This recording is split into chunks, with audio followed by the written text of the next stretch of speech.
the final one, and quite interesting. It wasn't as interesting as the Republican debates was back in the day, but it was pretty interesting to say the least. A lot more interesting than the vice presidential debate. But what was more interesting was before the debate. Now, generally, I don't watch mainstream media, but hey, I was with my girls, and they had it on the news, and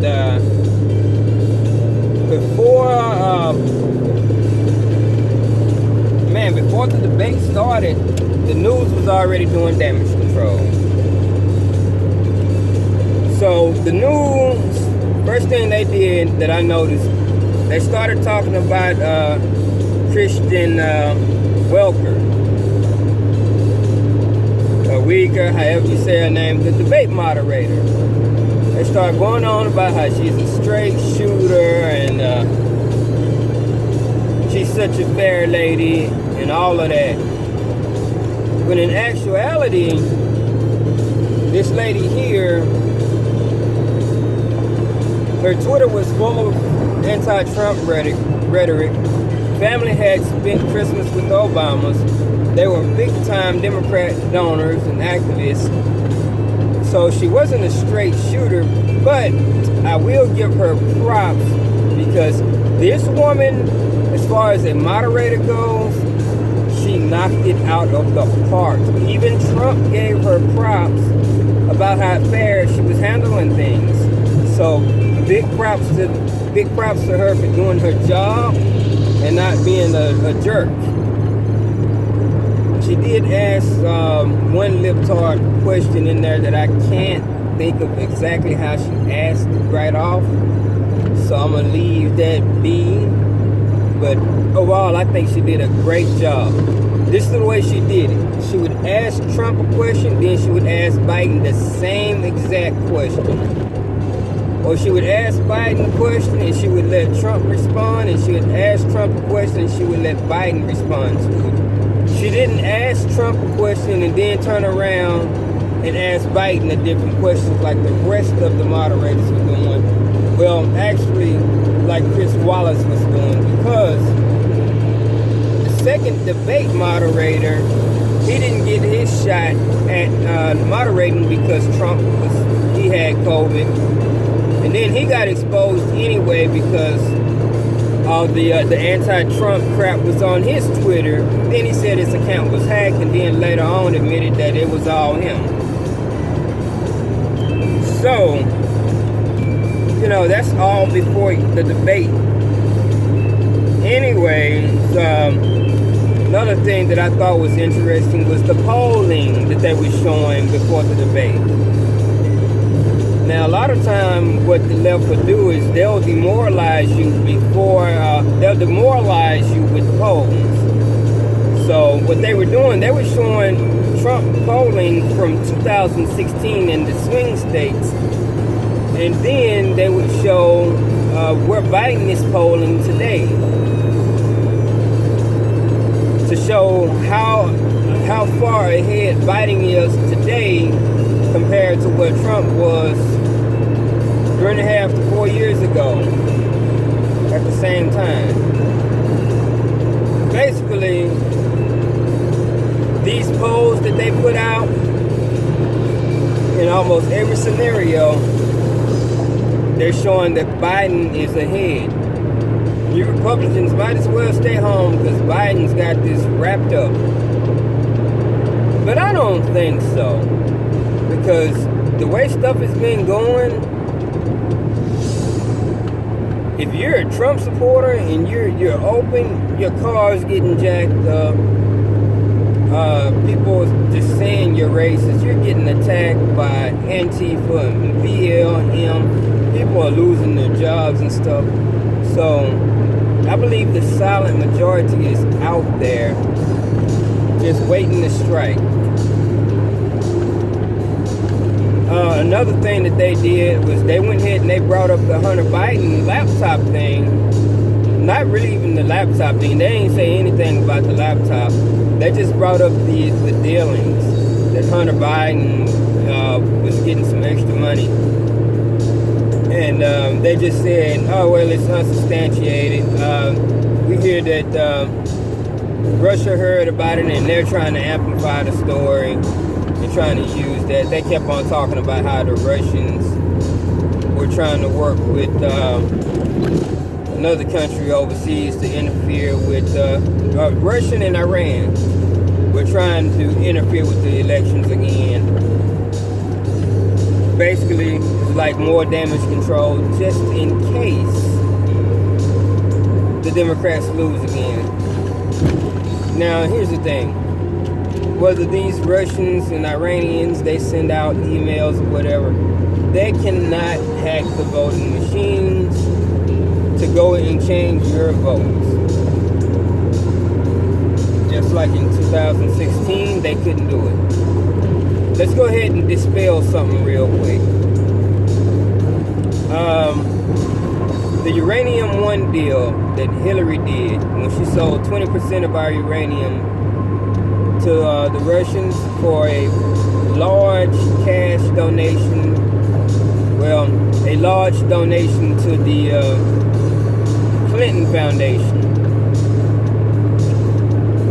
That was done while she was Secretary of State working under Barack Obama. And then Barack Obama caught on an open mic telling Putin that he'd have more flexibility to denuke the United States when he was reelected. All right, so Russia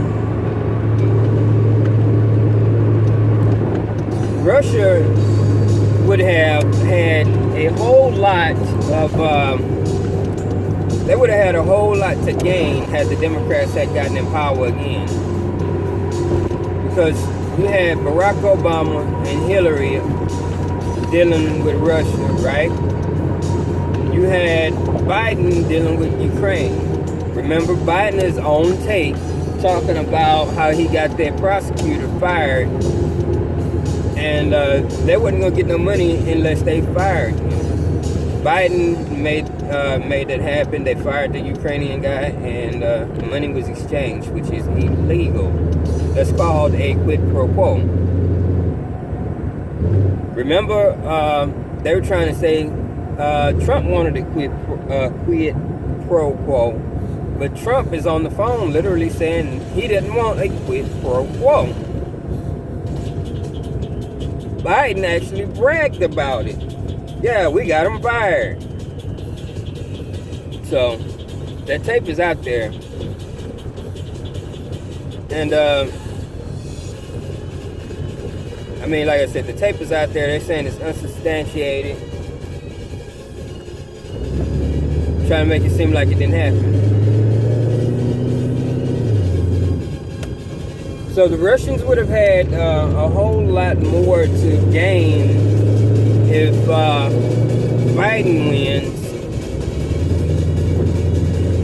versus Trump, or if Hillary would have won versus Trump. Anybody else, if the Democrats would have won versus Trump, they would have profited from that versus Trump. So it's a bullshit that they wanted Trump to win. Why would they want him to win when he's imposed all those sanctions? When he's had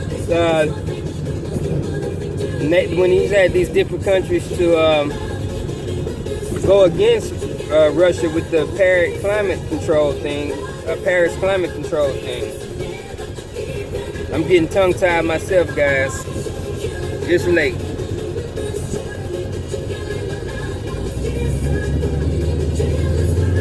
And I had to take some notes here, y'all, so forgive me. I'm driving, too.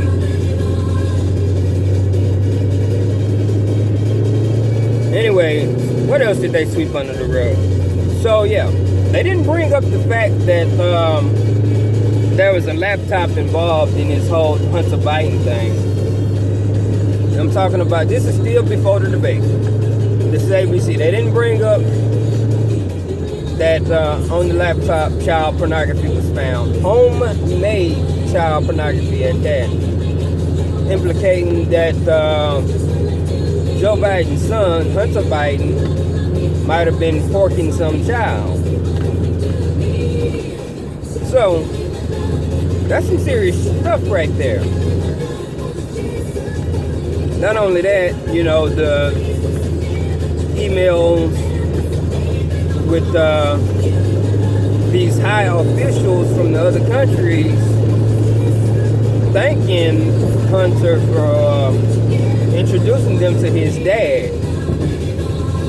All the different monies that were exchanged, that was talking about during the debate, were indeed detailed in those emails found on the laptop. Oh yeah, by the way, the laptop, the whole reason that even happened was because Hunter dropped that laptop off, which was water damaged, to get repaired, and he never picked it up. Now, the shop owner attempted to have that laptop returned, but they never came and got it. So he kept it. After he kept it and found stuff on the hard drive, he turned it into the FBI, but the other administration, the Obama administration, was in there. They didn't do anything with it, but he had made a copy for himself, the shop owner, and since nobody followed up with him, he made a copy for himself, and he returned it in. All that stuff is now, Mayor Giuliani has gone through it and released all the info. So yeah, hardcore stuff. Now the debate itself, it was, like I said, that lady was spot on. She asked the proper questions. They're talking about different things. They're talking about the economy. The economy was always a big thing with me. Biden, of course, was talking about raising taxes, raising the minimum wage. Now, if you know anything about the economy, if you raise the minimum wage, you're going to force businesses to go out of business or fire people. Wow, really?